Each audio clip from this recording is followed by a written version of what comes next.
Hello বন্ধুরা, আসসালামু আলাইকুম। আজকে আমি কলার মগজ রান্না করব।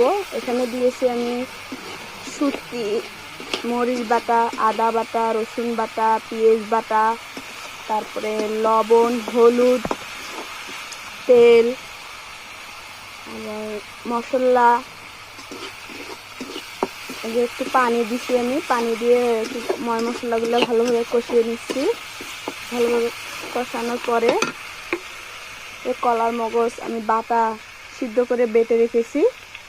তারপরে এই মশলাটি কষিয়ে নিয়ে যে ঢেলে দেব।